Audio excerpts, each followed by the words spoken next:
Hello YouTube, welcome to another episode of This Week I've Been Thinking About. I got a couple of people saying messages from a couple of people saying that they enjoy that format, so here I am once again. So this is what has been on my mind. I'm releasing an episode of the Limbo podcast later today or tomorrow, depending on how soon I can edit it, so be on the lookout for that. But other than that, here are a couple of ideas.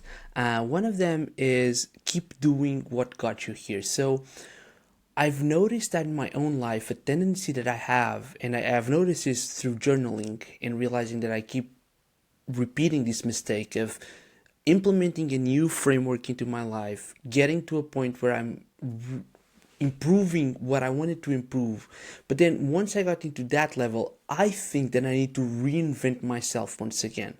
So what ends up happening is because I've built this foundation of good habits, of good principles that I'm using to elevate my life, then I get to a point where I'm like, okay, now I'm here, now I need to do it all over again. And by doing that, I'm once again going back to ground zero. And lately, what I realize is that I actually need to keep doing the things that got me in here. So if I have an habit of, I don't know, meditating 5 minutes every single morning, and I'm building a consistency over that, instead of after feeling really good about myself, thinking, you know what, I need to change this, I need to do 15 minutes and maybe go for a run, I actually just need to keep doing whatever I'm doing that allowed me to feel that way. And I know that's such a basic insight, but it's one of those lessons that I feel like I need to come back over and over again. So yeah, that was one of the things that has been on my mind. The second one is that it kind of relates to self-awareness and how well you know yourself, and realizing that a lot of people do these kinds of mistakes. And I've been doing some heavy preparation for my course at the Socratic Experience on emerging technologies, and I've been researching the history of nuclear energy. And one of the things that I found fascinating relates with Ernest Rutherford. So Rutherford was basically the responsible for discovering the nucleus in the atom, and the first one to transmute one element into another. So he's considered by many the father of nuclear science. He personally mentored 11 different individuals that ended up being Nobel Prize winners, which is the way, like, if I'm having a goal for my mentorship, like to be a mentor, that's the kind of goal that I feel like I should aiming at. But so he's like this huge figure, and when he was researching nuclear energy, his words, what he thought, played a huge influence in the overall field, right? And so, in the early 30s, a couple of scientists at Cavendish, which was the laboratory that he worked in, wanted to do these machines that would accelerate particles. And Rutherford publicly said that he didn't think that that was a good idea. And so, of course, he didn't stop people from doing it. And eventually, the machines were built. And then 2 years later, they were finally presented to the world. But what I found fascinating is that this man, who was building this whole new field, still let his own personal resistances actually delay the development of that same field, because his word would play a huge role into what people thought that should be done or not be done.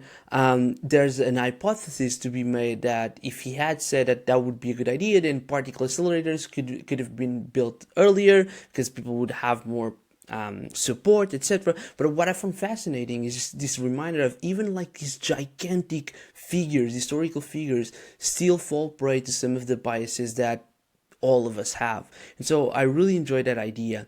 Another thing that I've been thinking about a lot is death penalty, actually. So I read On Human Slaughter by Elizabeth Bruning, and it's a phenomenal book. I deeply recommend it. But what I found fascinating is that one of the things that I realized while I was going through the book, I had this idea. I'm of course against death penalty, but as I was going through the book, I kind of kept wondering, well, what's the point of killing someone, right? And I'm not saying that people should not be punished by their acts; they absolutely should. But the issue is that the main argument that people make around this is that the victims the families of the victims that were killed by this person that will go into the death row, they deserve justice as well. But as you explore the what happens after these people have their so-called justice, you realize that it doesn't bring them that much relief. That it's not that straight that if you see the person that somehow made you feel this huge amount of pain, it's not that that will immediately make you feel better. And so I really enjoyed that idea. And one the way that I frame it was that justice cannot heal the heart, because once again, suffering, healing this kind of suffering needs to come from other things. It needs to touch you in places that the concept of justice just cannot reach. And so yeah, I really enjoyed that idea of understanding that it's not because you get someone to die that you'll suddenly feel like this relief and you feel like, oh, okay, now I can feel good about myself or about whatever happened to those I love.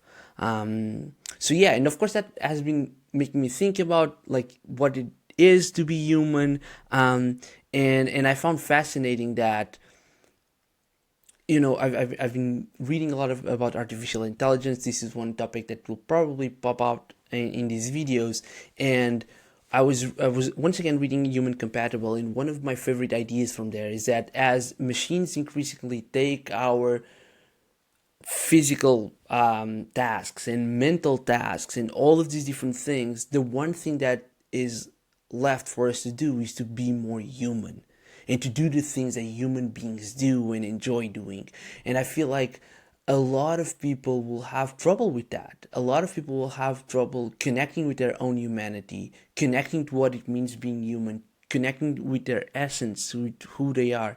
And that's one of the things that I feel like no one, I mean, not no one, but a lot of people are not thinking about when it comes to the integration of AI in our lives, is that once some of these things actually happen, can you remind yourself what matters to you as a human being? And that of course relates with this idea of what kind of game you're playing. I was doing some soft research on game theory, and I was thinking about that. A lot of times the games that you play are not the same games that the people around you are playing. um, and this is a very important distinction because you want to make sure that you know what games you're playing, even if people don't know. Like, you want to know, because what happens is a lot of people will say, oh, you're losing whatever game you're playing. And of course, when I'm talking about games, I'm talking about every human interaction that you might have, any kind of project that you may be building. And a lot of people from the outside may say, well, you're losing the game that you're playing, but a lot of people won't know what the actual game is. So I'll give you an example. If suddenly, like, I was just talking about this with a friend. We were talking about reading and reading lists and reading lots of books. And you know people may look at like the reading list and say, well, this year you only read 15 books, so you're kind of losing that game. You should be reading more. And so these external voices will come out into you because they assume that they know what game you're playing. But if your goal is to actually read less books, but to spend more time with them and maybe even write about them and maybe make like some kind of content about them, then that's the game that you're playing. And so the people are giving you feedback of the game that they think that you're playing, whereas you're not even engaging with that because you're playing a very different game. So it's important that you know what games are you playing, and it's important also to decide if you want to communicate that to other people or not. And so yeah, that's another idea that has been on my mind. And then the last one is that I've been having these conversations with my girlfriend around faith and stories and narratives and supernatural things. And one of the main conclusions that I had is that faith will provide you with whatever you need. And that's kind of a superpower, regardless of it being a placebo or not. And so I think that regardless of your spiritual beliefs, if you can find a way to integrate into your own worldview this idea of faith, you'll quickly realize that you get to have whatever skill or whatever emotion or whatever value or whatever resource you might need by developing this faith that it will come. So it's almost like this self-fulfilling prophecy around whatever thing that you may be needing.